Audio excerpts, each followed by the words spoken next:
All right, so everyone's been duly warned. Thank you for being a part of our afternoon Zoom call. We've got 4 candidates from San Marcos, Texas for place 6. Place 5, we're going to have them introduce themselves and do a 1-minute introduction. And then those that have logged in or continue to log in will have a opportunity to ask questions. Sometimes you may not be as familiar with candidates, so an open question, I guess, would be totally acceptable. Candidates will get 1 minute to respond. They've got some warnings that you'll be given to let you know that you are getting near your time. And let's see, what else do I need to make sure we know?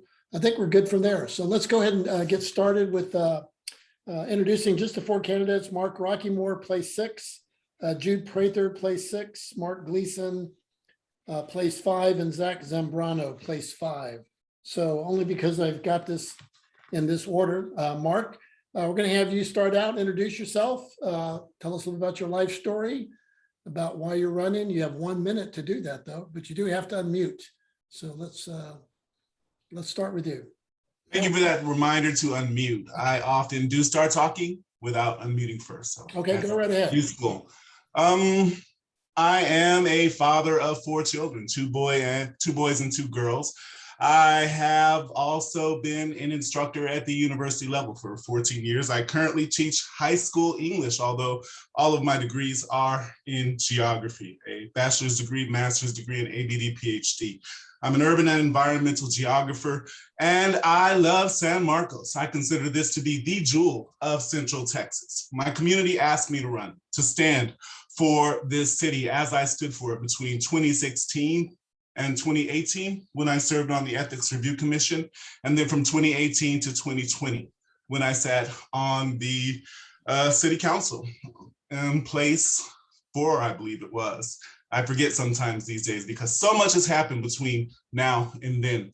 A pandemic has occurred and we have entered into a stage of our evolution as a city, region, state, and country that we need leadership that will take us into the future, that will allow us to take care of the kids. Okay, thank you, Mark. You just hit your 1 minute mark. Jude, we're going to have you next, again, with a short introduction, life story, reasons you're running 1 minute.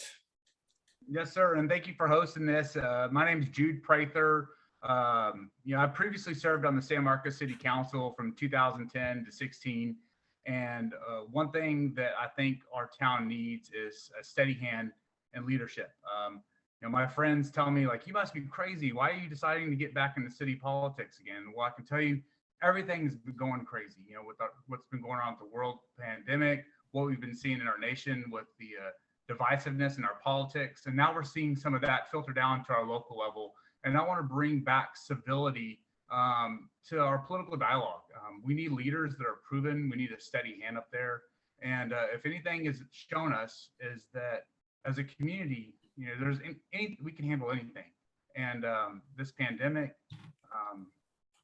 everything that's been going on, we need a steady hand going up there. And I'm a father myself, and looking through the lens of everything as a father, all you think about is the future and the next generation. And I want to make sure San Marcos. Time's up. Oh, that was quick. All right, well, thank you very much, Jude. We'll give you another chance when some questions come up. And in place 5, we got Mark Gleason. We'll put you on first. So you got 1 minute, life story, reasons you're running. All right, thank you to everyone for hosting this afternoon's event, and thank you to those in attendance. My name is Mark Gleason, and my wife and I have lived in San Marcos on the east side in a home that we purchased over 20 years ago now. And we were recently blessed to bring in our first child and have our first child, a baby boy. So we came home this week. I have always enjoyed being involved in my community, and I believe civic involvement and local government has an important impact on our lives daily.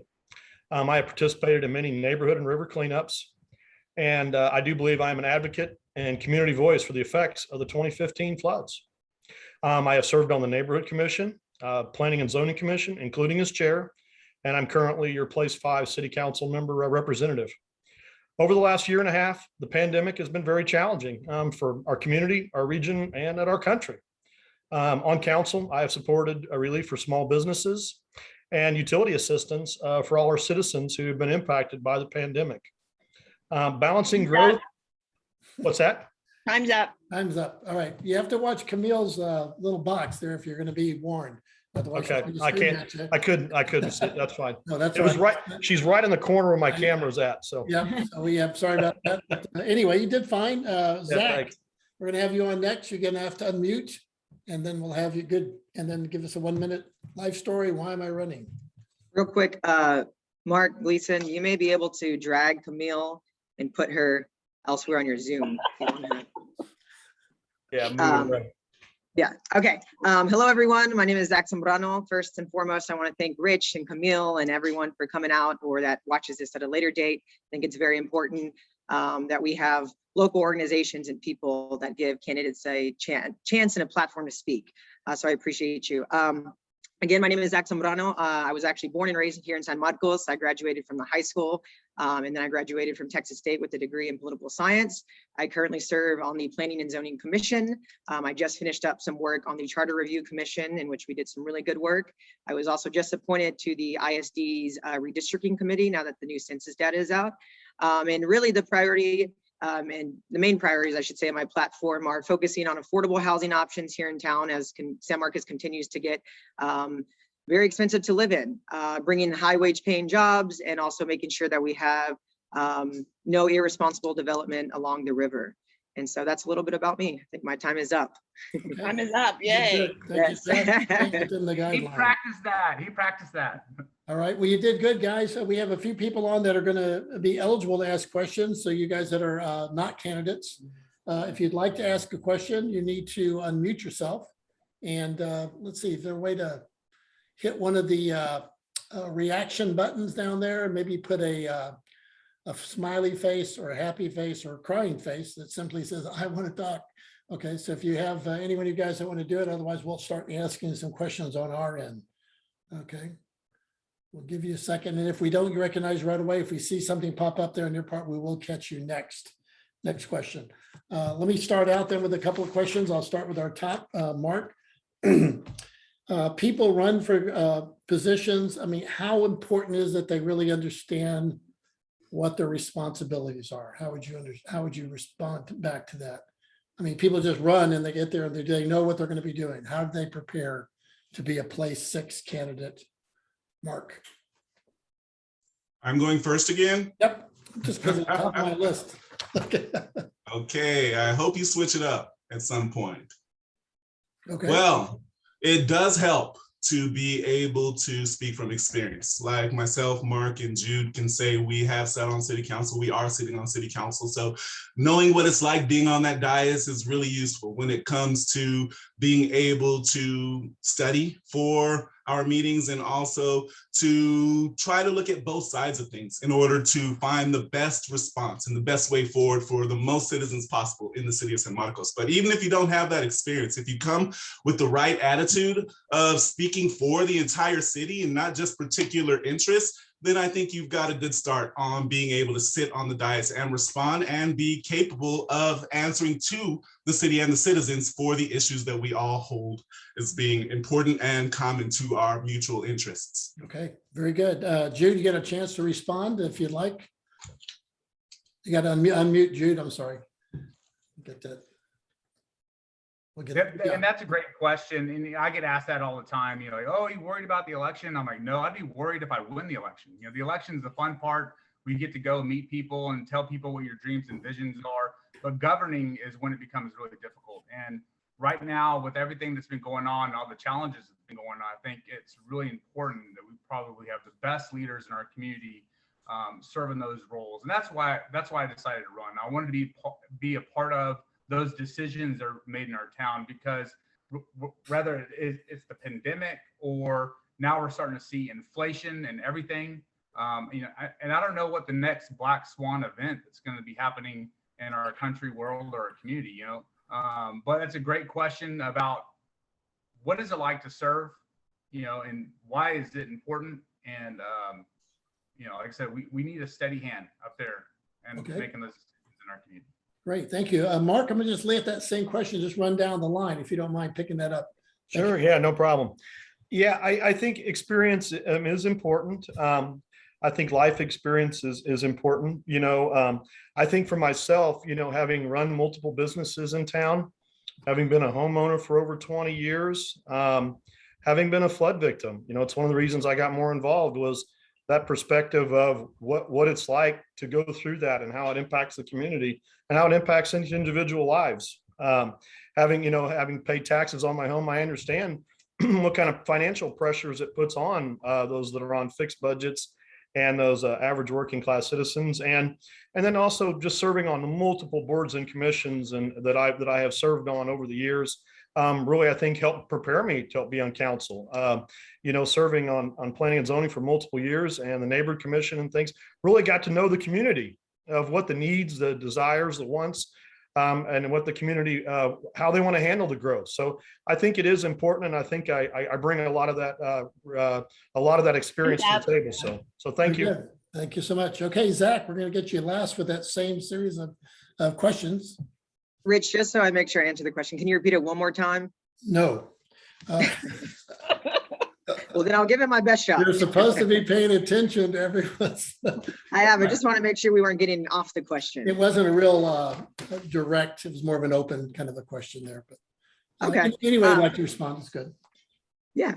So being that I'm the only one that hasn't served on the dais and on council, last year when I ran, it was a lot. Now I've been appointed to a few different committees and boards and commissions, and being on P&Z, as Mark Gleason knows, is a lot. And there are some times where you have 600-page packets and you have to really study the issues and give thoughtful analysis of not only the development that's being proposed or the CUP, whatever it may be, but how it'll affect the surrounding neighbors, the houses, the community. And like Mark Rockymore said, listening to the residents with their wants and with their needs.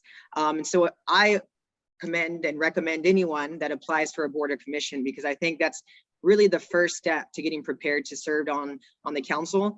And now that I've done that on the Charter Review Commission, now that I've done that on P&Z, I think I'm fully prepared. I also have a whole degree from Texas State where I've read hundreds of pages the night before a test. So it's really just being well studied. Okay, thank you so much. Now, still waiting, you guys that are not candidates, if you want to chime in, just give me a happy face and we'll recognize you. I'm going to ask another question back. I'll start with Zach. I'm going to move my way back up to create equity. How would you explain the example, a concept of someone running where it's my ideas versus the community? In other words, I've been doing this or I've studied this and really the community doesn't know what they want. So I'm going to implement my thinking and not really so much concerned about how the community responds. How would you say you balance that between, thinking that you have ideas versus what the community thinks about things? And then Robert, Right. I'll have you up next with it. So I think first and foremost, I've realized that you cannot please everyone. And each candidate may have their own beliefs and ideals, and not everyone is going to agree with you. But the most important thing, I think, for any leader in any level of government is to be open and to hear people and not be stuck in certain ways. And I think I'm probably one of the most vocal when it comes to affordable housing, in which some people don't agree with my housing stances. And so that's something that I've taken in and heard what people have to say, whether it's the character of their neighborhood or whether they see the need for affordable housing, but don't want it next to them or not in my backyard per se. And so it's willing to talk to people, hear them, take it in, and then change your ideals, change your beliefs, or try to come to some sort of compromise. I think we've kind of lost this, kind of compromising, if you give a little, you take a little, Right. and kind of being just completely set on your way is the right way. And if it's not my way, then it's the highway kind of thing. So Okay. in a small local community like ours, I think it's important just to hear people out. Right, running out of time, but thank you so much. Mark Gleason, you understood my question there. My ideas versus the community. How do you balance that and where do you go to when you? Well, I think everyone brings a different perspective and experiences from their life to the table. And I think it's important that everybody be vocal about all the different things they've experienced and the troubles they've had, or complaints, questions, concerns, ideas. And so it's not just necessarily my ideas, it's what experience can I bring to the table to add to the conversation. The more that we discuss things as a community, the more we can balance and understand what everybody's questions and concerns are. So I don't feel it's any one thing that I can bring, that my ideas come from what the input for the rest of the community has and my life experiences. I think it's a combination of those. And I think the dialogue amongst the community and their representatives is extremely important.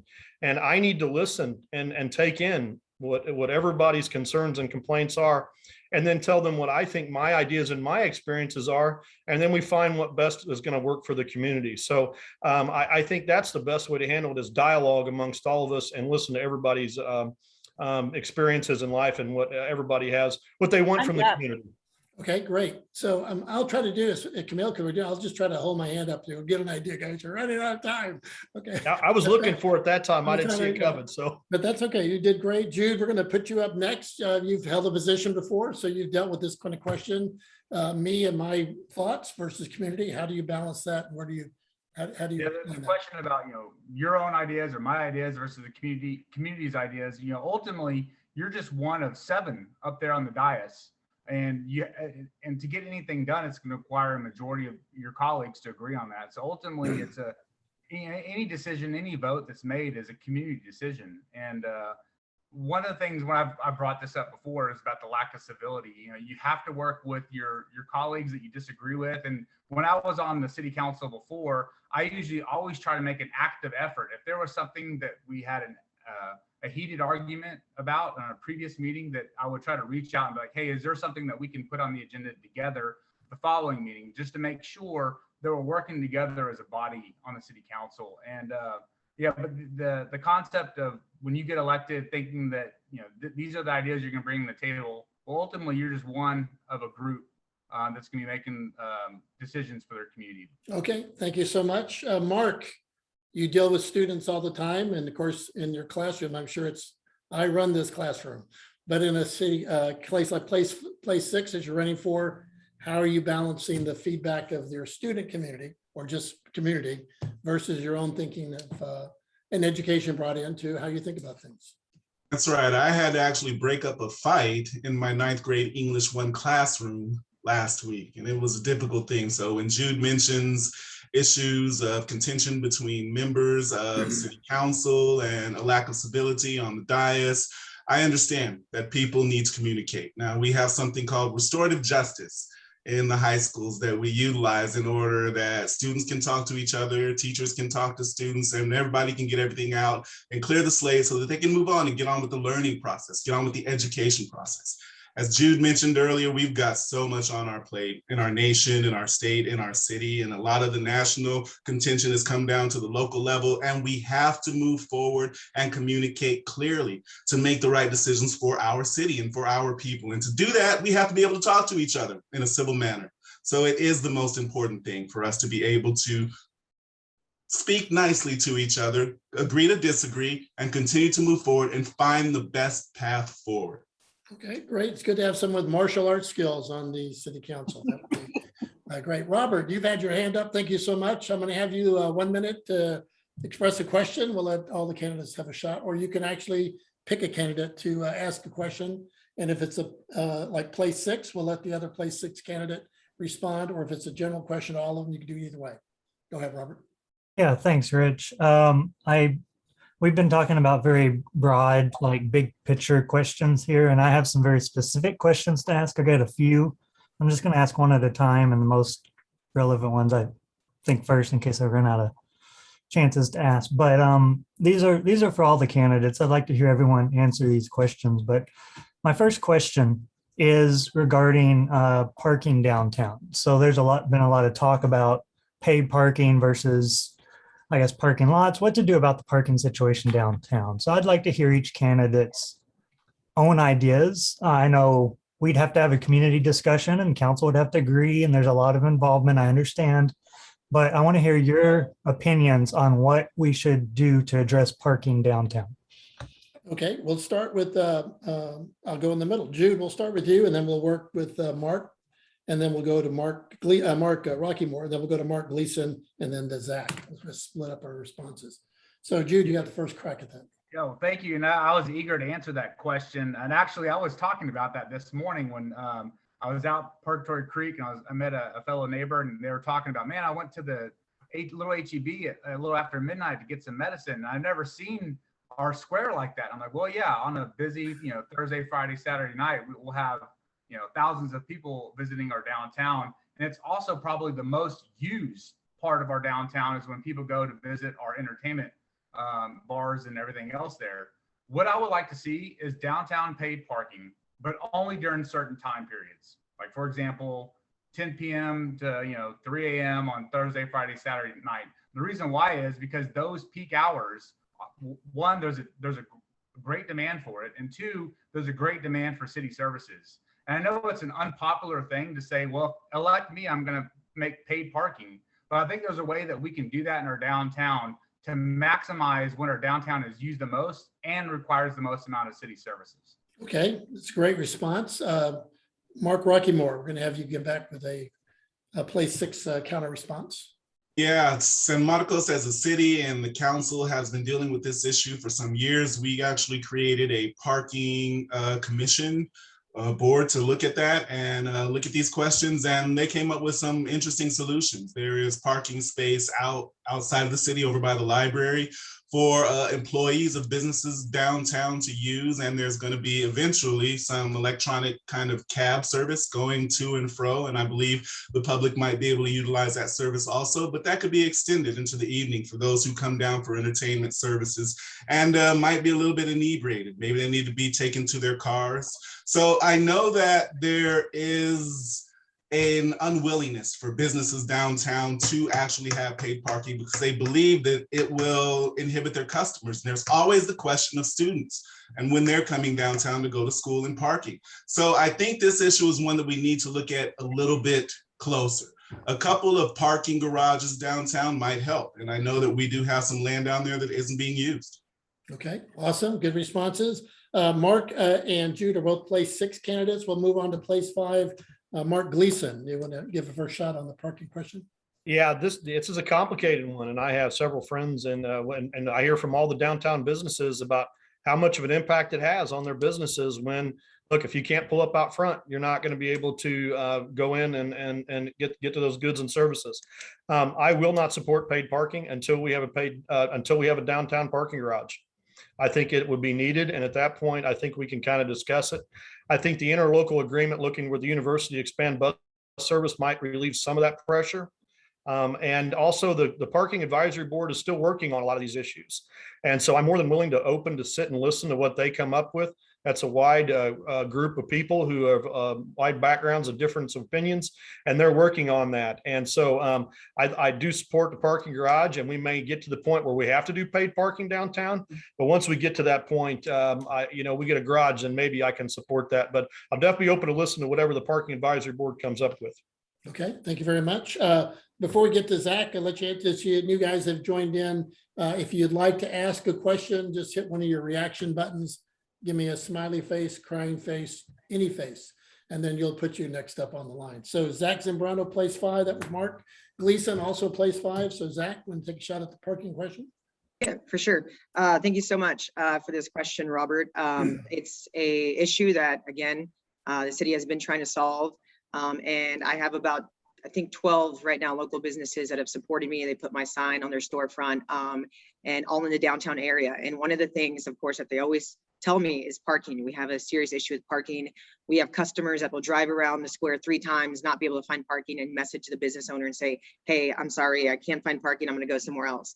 And so this is hindering small businesses. To the point where one of the barbershop owners that supports me told me that she's actually trying to look to move out of the square or that area. And I think this is crazy because we are now hindering small businesses from excelling and thriving. And so I'm not for paid parking because I think that'll only hinder those small businesses even more so. But I am for a parking garage. Like Mark Rockymore said, the city owns some land around that area, and I think it would be really smart to invest. Okay, sounds great. Don't have any other questions up. Camille Phillips, you want to ask a question with the candidates? You can. Oh, no, I was just being a timekeeper. No, I understand, but if would you like to, I said, I'm going to give you a shot there if you're. Okay. Go ahead. Jude, when you were on city council before, you voted for the retreat, you voted for Capstone, you voted for the smart code that also enabled these big apartment complexes to go downtown.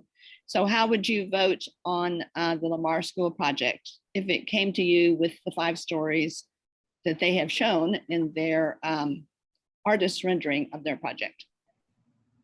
So, unique to that project, actually, I live just a few hundred yards away and I drive by it every day. So ultimately, whatever goes there is something that I'm gonna have to live with for the rest of my life. So I want to make sure whatever goes there is a legacy project that adds to our community. And everything that you mentioned before, all the things I voted for in the past, so San Marcos has had a tremendous amount of growth and single family homes and a lot of new homes being built. We've also had a lot of big box student apartments being built, but what we've been missing is that missing middle, the townhomes, the row homes, the things that make our community more walkable. And what I would aim to do in the future is make sure that we have that missing type of middle housing development, because ultimately, when I talked about inflation as a concern of ours, the city has little to do with your price of groceries at HEB, but the city has a lot to say about the inflation and the cost of housing. And as a city council member, I hope to address that. Okay, that was Jude, place 6. Mark, in the place 6 category also, Rocky Moore, would like to respond on that question. Listen, this is a big deal. This is one of the biggest deals that we have on our plate in the city of San Marcos, and that's unrestrained growth in places where it is not appropriate. And we do need to get that missing middle, but we have to make sure that that missing middle doesn't come at the expense of our successful neighborhoods. And we have a good number of successful neighborhoods around town, from Blanco Vista to El Barrio Pescado, where I live, to the historic districts, including Dunbar and the houses on the hill where Jude lives. And we need to make sure that all of our neighborhoods are treated equally, and that we do get to the point where we can protect our historic downtown and make sure that we implement measures that allow people to stay in the houses that have been in their communities and in their families for generations. So I think this is one of the most important things on our docket right now as a city council, and I think that we need to protect our neighborhoods. Okay, awesome. Camille, this question we could do to place 5 candidates, we equally. Oh, yes, please do. Okay, let's do this. Zach, I'm going to give you a first shot up on that question Camille posed. Yes, so I'm going to echo Mark Rockymore in the sense that, yes, we do need missing middle housing modes and options for affordability. It's no secret that our town continues to rise in the cost of living, and specifically housing, yet we're seeing a lot of residents' wages not increase at the same rate. So ultimately, I think many community members that I've talked to that live in and around that area do not want a 5-story building, which of course I would not vote for. But I think there is also a need for something not as dense as 5-story, but something that could still allow people that do live there to walk if they work downtown, to walk to the grocery store, to bike. And we're seeing, a focus when I talk about having a sustainable San Marcos, that means we have a walkable, livable, bikeable, and drivable San Marcos that allows those people to do those modes of transportation safely. Okay, awesome question. Mark Gleason. Sure. Place 5. Look, this has been a hot button issue in our community for years, and it's deeply divided us in a lot of ways. And I think we all can agree that something is going to have to be done with this and needs to be done with it. And we just can't, it can't stay that way forever. I do believe the original proposal was way too much. I think it had a real impact on traffic, the existing neighborhood, and the parking situation was just not tenable. I think we can definitely find a balance, I think, from protecting the neighborhood over there and adding some additional housing, maybe something along the lines of some type of a condo project down there. But it's a discussion that, we need to have as a community. And I think we can strike a balance here, and something could be done if there was a proposal for something smaller than what was done. I think even the neighborhoods would support it. So I think that's where I stand on that one. Thanks. Thank you so much. Again, any reminder, any of you guys that are not candidates would like to pose a question, give me a thumbs up. And let's see if I got Robert with the second question. I appreciate that. Robert.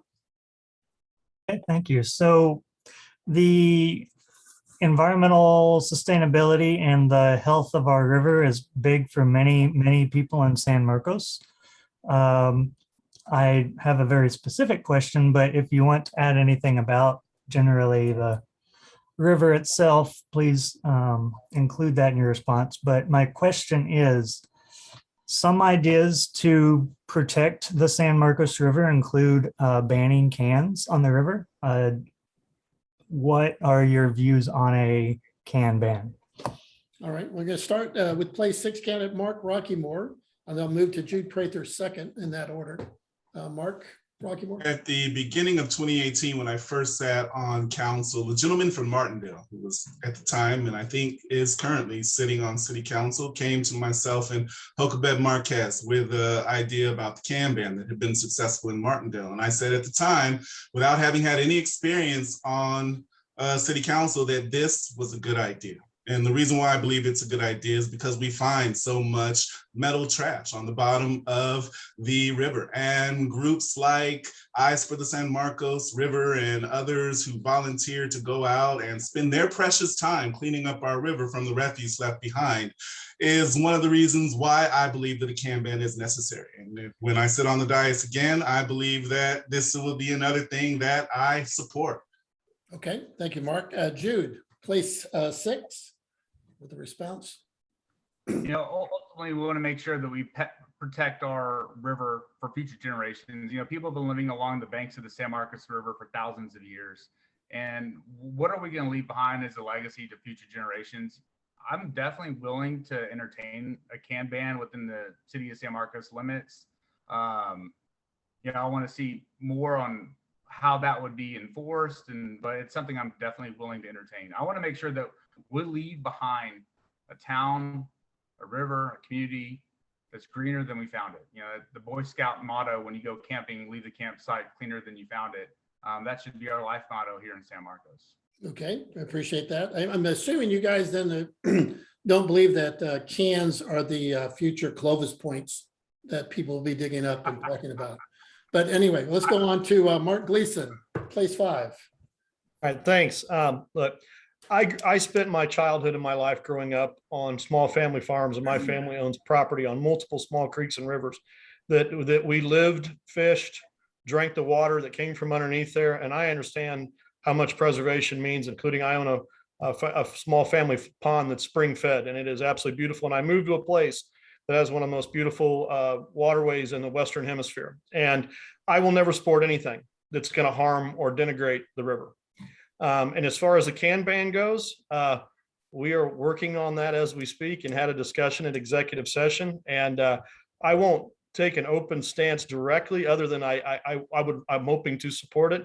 And I do believe it's possibly going to be on a future agenda. So stay tuned for that. And as far as the concept of it, I'm absolutely for it, because like I said, I spent my life living off of creeks and rivers, and we have to maintain them and protect them for the future. It's brutally important. Okay, awesome. Zach, responding to, and I guess this would cover juice boxes also. So what's your response there? Well, juice boxes can harm the river and some of the species in the river too that are unique to our river. And it's no secret that the San Marcos River is a gem, and that some people have moved to San Marcos for solely because of the river, and they love to swim in the river daily, kayak, whatever the case may be. So at the end of the day, I would support a can ban. I'm for protecting and preserving the river, making sure we don't have any irresponsible development along the riverbanks. And part of that, and talking about sustainability, is making sure that we're not having loads and loads of trash and pollution into the river. And like everyone I think here agrees, we want to leave the river cleaner, better, and greener than we found it for the generations to come. Okay, well, it seems like we have a pretty good consensus that we want clean rivers. Thank you, guys. It's nice to hear that from you. Let's see, any other questions, hands up? Camille, I'll give you another shot with a question since we have some open spots. Well, would y'all support a 13-story apartment building out on Wonder World? It's a long street. What part of it? Okay, between Hunter and the freeway. Okay, let's start then in the middle. I'm going to go with Mark Gleason. We'll move to Zach Zambrano, then Jude, then Mark Rockymore. Mark, Look, I can't support anything that's going to put safety and security in issue. We do not have a ladder truck for the fire department that can reach that high, and I have real concerns with that. As far as new growth and density goes, look, at least there's not an existing neighborhood there that's going to impact it. And anybody that bought or developed something around it would know what's there. But I think that is too high for the capacity of our public safety workers now. And so, look, we have a lot of discussions on P&Z, and I have a lot of, a deep background and knowledge of what each zoning case comes up. And I would, take into consideration and look at the proposal. And, but I do believe with the current infrastructure that we have, I think it would be very difficult to support that.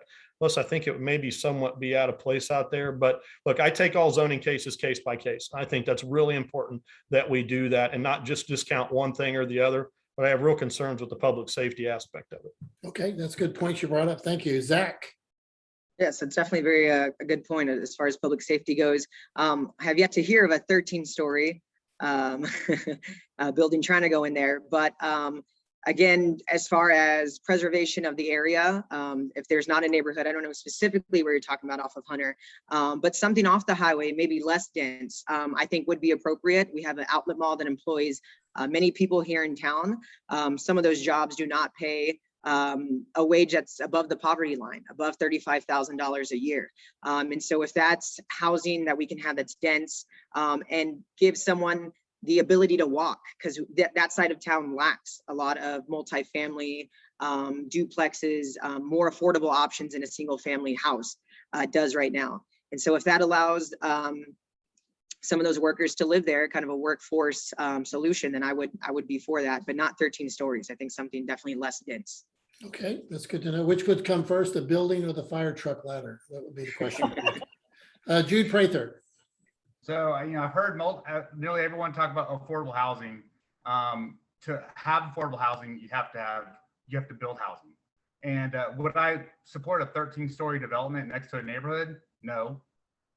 Would I support a 13-story development, and I'm unaware of this project, out in the location you're describing? Absolutely. And that's how you get affordable housing. You have to build up and not out.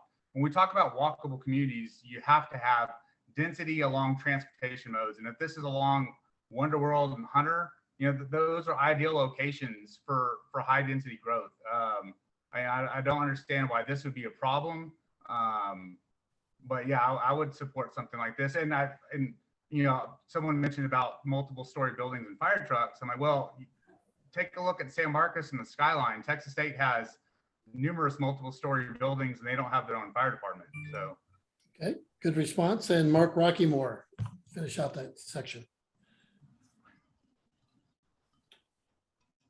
A lot of my training as an urban geographer was learning about urbanization and different models of what cities look like. And we've evolved over the centuries to a model where the downtown core is where you see the largest buildings. And this is where you see the most intense forms of development. Now, San Marcos, being situated between the city of Austin and the city of San Antonio, was a town. It was a village first, then a town. Now it's become a city. And our downtown core is not developed along the same line as downtown San Antonio and downtown Austin. We do not seek to be a city of that size. And San Marcos will never become Austin. So no, I don't support those size buildings in the city of San Marcos because I don't believe that this city will ever become the type of city to host that type of development. That's not who we are, and that's not who we hope to become. Okay, thank you very much for that response. Again, for our people that are joining in, if you have a question you'd like to pose, just give me a reaction, give me a face of some type, smiley, crying, screaming, and we'll note that, or a thumbs up, anything like that will give us a chance to recognize you with a question. Don't see any other questions now. Let me ask then one to all of y'all. I'll start with Zach. We'll go Zach, Mark, Jude, and Mark Rockymore last in this order. And I may not be getting the term down right, but the idea of where you have established neighborhoods versus implementing equity housing usually means apartments or something of that nature in already established neighborhoods to create sort of more of an equity concept. If I'm describing that right, Zach, what's your thoughts on that? Or maybe clarify my statement by giving me better terminology to be using. So Zach, you'll be up. Sure, I think I understand your question for the most part. And this has been an issue that I've had lengthy discussions over because I am very pro housing and I I see that there's a crisis here. I see that a lot of people currently on P&Z and on the council don't understand how hard it is to find housing right now, specifically affordable housing. I've had, and I kid you not, I've had at least 10 people within the last 2 weeks tell me that they had to move out of town because they were trying to buy a house or they were trying to buy a condo and they just simply couldn't afford it. And so I think that when we talk about San Marcos, and I'm sorry, I'm not going to get it all out in a minute, but we shouldn't have a San Marcos that you can maybe work in and that you can play in, but that you can't live in. I don't think that would make, I don't think that's what makes our city beautiful. I think we need to have a city where you can work, live, and play all in the same city. So sorry, Rich, I can't really talk in length on it because I know my time is up. These are just chance to hear a little bit of direction so people can catch you at another time and maybe bring that out a little bit more. But thank you so much. Mark Gleason, place 5. Yeah, Also- Mr. Salas, you want to repeat that question one more time for me? Yeah, and again, I was not with real clear on the terminology where you have established neighborhoods, but the idea then you bring in like apartment complexes and other into already established neighborhoods, create more of a equity type housing concept. Maybe about like infill development, maybe, Rich, is what you're Could trying be. to Like I say. said, I don't have the term, but that's why I was asking for your help also. But thank you, Zach. Well, So, look, I think we can balance the need for more additional housing and beds and roofs and with the existing neighborhoods themselves. And I think one of the things when we talk about equality is keeping people in their homes too, is not pushing out. I've seen, especially with with taxes and infrastructure. Look, the flood displaced many of my neighbors, and quality infrastructure is a big part of what we do to keep people in their homes and provide them a quality of life to keep them in their homes. So when we talk about equitability, we're talking about people, the need for homes, but also the ones that are already there. And we can do a lot on council to keep those people in their homes and protect their investments and the quality of life that they have. So I think I've done a good job of trying to balance that need. And I have voted for several projects that I thought were good infill and made sense while still protecting what we have. And there's a lot of things we can do in equity. And I think the equitability thing goes a long ways across the board. So I think we can be done with deep discussion in the community. okay, thank you, Mark. Jude Prather, place 6. I'm gonna take a shot. Yeah, at so actually part of the President Biden's Build Back Better America initiative is a $5 billion potential program to local municipalities that allow this type of missing middle to be built. And, like I hear some of the people on this Zoom meeting debate talk about, hey, I want affordable housing, we want this, but also I don't want housing to be built. You can't have both. You have to support, if you want affordable housing, you have to allow more housing to be built. And there's been an initiative at the top level, from the federal government, part of the Build Back Better initiative, that's going to support these kind of endeavors to allow more housing to be built. Like I said, San Marcos, we've had a tremendous amount of growth in single family homes and big box apartments, but we're missing a tremendous amount of that middle ground that allows those communities to be walkable, livable, the kind of communities that you want to visit, live, play in. And San Marcos has the perfect opportunity to become a community like that. Okay, thank you very much. Mark Rockymore, place 6. And so we've begun with the logical fallacies and the straw man arguments. Nobody, not one person on this Zoom call, has said that no housing should be built. Between 2010 and 2020, San Marcos and Hays County were the fastest growing county and one of the fastest growing cities in the entire nation. Of course, we have to build. We have to continue to build. We have to provide the missing middle. And we do have something that hopefully will soon be in place here in the city of San Marcos that will help us to decide about these infill issues, because these are very, very contentious here in our city, and that is neighborhood character districts. And when we get those character districts in place and we have the neighborhoods input on what they would like to see in their own neighborhoods, then sure, infill will be just fine. And we can fill in those blank spaces, those empty lots with housing or with duplexes or whatever the neighborhood wants to put there. But of course we need to build. We need to continue to provide for the residents who are here as well as those who are coming. Okay, that's a good responses, guys. All of y'all appreciate that that response. And I'll give you one more shot for our audience members. You want to log a question in, just give me a reaction emoji, and we'll let you pose a question. Betsy, I can't tell if you're trying to do that Is that a yes? Or did that go away? All right, I'll give you another 10 seconds to see if that's what you were trying to do. But See, I don't know if you're trying to talk, but you're still on mute. yeah, okay, there you go, Betsy. You have a question? Yeah, I don't ahead. exactly have a question, but I'm concerned about the homeless in our city. And I just wonder what kind of ideas or solutions different people might have about that. Okay, about how to get more here or how to move them out quickly? Would you clarify? your Not question? move them out quickly, how to take care of people who are here. Okay, thank you very much for that clarification. All right. This is Robert. I echo that question too. I had that same question. So Okay, Robert, so is that Betsy's question clear enough to include your question, Robert? basically, what do you propose? Like the people without housing situation is growing. The situation, well, I won't say the numbers are necessarily growing, though they probably are. But there is a time bomb that's exploding. Austin and San Antonio are dealing with it now. And we're starting to have to deal with it. So I guess to fine tune the question, how do you want to handle people without housing in Okay. our city that are coming and that are currently here? All right, that's a sort of a time bomb. Whoever answers this first, I'm going to give Jude Prather a chance to hear the first response to that. And that's a great question. And actually with my work, I deal with unhoused folks nearly on a weekly basis. And it's a very unfortunate situation. You know, there's some folks that these are decisions they made and they've been living in this type of lifestyle for decades. And there's other folks that have fallen on hard times that are either couch surfing, staying with family or friends. There's probably at any given moment, probably a few hundred people in San Marcos that are living in hotels. There's a lot of just housing insecure folks in San Marcos. Table that also with the fact that now there's a statewide camping ban, we're going to see a lot of unhoused folks move throughout the quarter. And how do we handle that in a compassionate way? I try to look through everything that we do needs to be through the lens of empathy.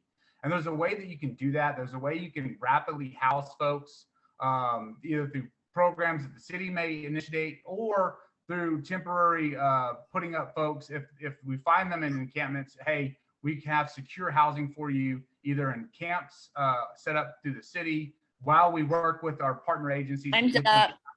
Okay, you're good. See, I was trying to warn you. Camille's going to jump in there. But you did good. Thank you. It's a lot to squeeze in 1 minute, but it's a very, very important question. I think we're going to be dealing with this more and more and more as housing gets more and more expensive for folks. We might come back to that because I know you have more response to do, so we may give you an opportunity at the end here. Jude is place 5 a candidate. Mark Rockymore also place 5. Similar response. That would play 6. Place 6, I'm sorry. Thank you. It says right here 6. We'll play 6 and also with Mark Rockymore place 6. Yeah, from the very beginning of my service on city council in 2018, I've been working with local organizations in order to create a response. Myself and Bert Lumbreras, the city manager who was retiring in January, wish him the best. We actually went to Austin and we talked with the folks who run Mobile Breads and Fishes, I believe it's Mobile Loaves and Fishes, I think it was. And we went out to view a homeless community or a community housing folks who were previously homeless out there on the outskirts of Austin. We talked about some of the issues that they had faced there. And we've also talked with some local businesses here in town who were very interested at the time in providing land and perhaps materials to build such a community. So the city is already invested and involved in this issue. And we have been since 2018 directly. So this is something that I expect to continue to work on when I'm on council again. And that is a serious issue for our region and for our city. Okay, Mark Rockymore place 6. Mark Gleason place 5. All right, thanks. You know, affordable/workforce housing is something that's impacted a lot of our country, especially our region. And there's a lot of things in local government that we can do to try to help alleviate that. And one of them is try to bring good paying jobs, try to bring up those incomes to help people more afford housing and situations. And if we expand the tax base by bringing good employers, we can help lower the tax burden on the property owners themselves, which in turn lowers rent, and lowers people's mortgage payments. The other thing too is we worked hard as a community to come up with a new land development code, and I'm very proud to have been kind of part of that process. And there is a lot of different types of development available in there, and work with the developers to try to bring different types of products into the community that are a little more affordable. And then also streamlining the process as much as possible, making the permitting, the inspections, the quicker they can build things, the more affordable they get to build things, they pass those savings on. So there's a lot of things we can do locally. And I've been, and yep, I see it. Thank you. Good. Okay, Zach, are you ready for a response? Yes, I have a lot to say, so I'm gonna try to go quick. All right. So during the winter storm, well, first and foremost, I volunteer with the Home Center, which is a local homelessness coalition and organization here in town. During the winter storm, the mall shut down, so I took it upon myself to go and pick up people that were under bridges on the sides of the road. I had people from throughout the community that I didn't even know reaching out to me to try to help these people get into motels. I started a GoFundMe because I saw that the city was not doing enough. I raised a little over $18,000 actually, and we put over 250 people just through Home Center alone. I have worked with the Salvation Army. I have worked with the Southside Community Center. So if there's anyone that understands the need for homelessness in addressing this issue, it's honestly me. I have talked to these people and asked, what kind of resources would we need? What would we need here in San Marcos to help you get into a good job? And it's beyond just, you know, what Mark Gleason said about a good paying job. It's having resources to get them into a small unit that they can afford starting off, but then also mental health resources and job training and these different things that honestly, there are millions of dollars that we have yet to allocate as a city that can be allocated towards this. And it's a growing issue.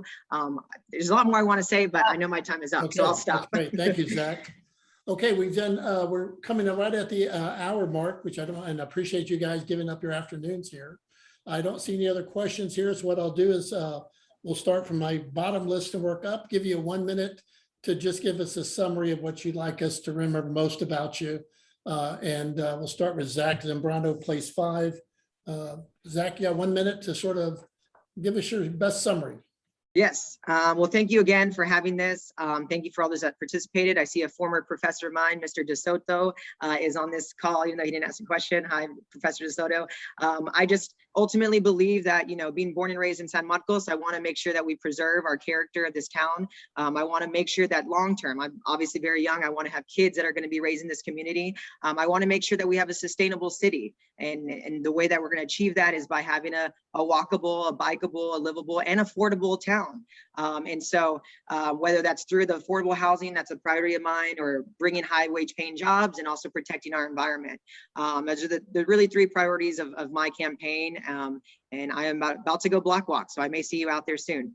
Okay, thank you very much, Zach. Zach Zambrano, place 5, and same category, Mark Gleason, place 5. All right, thanks. I'd like to thank everybody again for taking an interest in local government and participating and letting us host this forum. Our community and our region, again, has been through so much, and we need to continue to work on trying to help alleviate those pressures that the pandemic has put on businesses, homeowners, what it's done to people's lives. And there's a lot that can be done locally, and I've been proud of the work that we've done on city government. And our city government can operate with fiscal accountability while maintaining quality infrastructure and basic public services. We need to finish these flood mitigation projects, and we have a lot of work to do in the CIP book to help people get them in those homes and keep them in their homes, and then also expand where we're able to build more housing, and that the infrastructure is in place to be able to handle it, through the transportation master plan, through the parks master plan, and through a lot of these other projects. And I'm really proud of the work that the community has done on the comp plan. And I'm really looking forward to seeing the results of that. And that's going to be a guiding document on how the community continues to grow. So I'd like to thank you guys all again for your time, and appreciate the appreciate the ability to sit and speak to everyone. So thank you again. Okay, that was Mark Gleason, also place 5. We'll move to Jude Prather, place 6 candidate. Jude, give us a summary for it. Yeah, action, not words. Those that know me, those that know where my heart stands, knows why I'm doing this. You know, I want to make sure we have a better community, that we leave a better community that we found it. And surprisingly, no one mentioned public safety. Public safety is a big concern. We want to make sure our town is a safe community as well. And then infrastructure, we were talking about the winter storm. We should never have our town black out again. We need to prioritize infrastructure to make sure we have a resilient, green and clean infrastructure, make sure the lights stay on. And then affordable housing. We want to make sure our folks have places to live that they can afford and enjoy, a town that they love to live in, play in, work in. And then ultimately, I talk about, we need to keep San Marcos safe. We need to keep San Marcos fun. We need to keep San Marcos historical. If you notice some of my signs that have the cheesy "Hey Jude," but ultimately, we want to keep San Marcos San Marcos. It's a town we love. We want to make sure it's the same town that we found that we can give on to our future generations. Okay, appreciate that. And lastly, Mark Rockymore, you started out this Place 6 candidate. You started out our Zoom call, and you'll have the honor of wrapping us up. At heart, I'm a soldier. I grew up 19 years, held a dependence ID. My father was in the Air Force. Grew up on military bases around the world. Joined the Army when I was 19, served in the Gulf War. Got out of the military, went to university and became a soldier of the heart, soldier of the spirit, soldier of the soul. For me, this is all about the future. This is all about our children. I see us as being in the way. We need to get out of the way of the world that our children will inherit. If anybody has not paid any attention, they're scared. They're scared of the future, and nobody's talking about us creating a reality that will allow them to deal with it and live a life they love. That's what I'm all about. I'm an educator. My community asked me to do this, and so I'm doing it. I'm standing for San Marcos. Whether or not I'm elected doesn't matter, but as long as these issues are spoken of and held up for our children, then I'm happy. Thank you for this opportunity and for hosting this meeting. Well, Mark, Jude, and Mark Gleason and Zach Zambrano, thank you all for being on. I think one of the better calls we've had in terms of just responses by the candidates. We'll be putting this out on YouTube here. You can pull it up and share it with anybody. It'll be, I think we have the copyright issues to deal with, but we'll have that hopefully by tomorrow morning. And thank you all. Camille, thank you for helping organize this and getting us underway. And for the rest of y'all for joining in, thank you again. Have a great Sunday afternoon. Thanks, Thank you guys. all. Take care.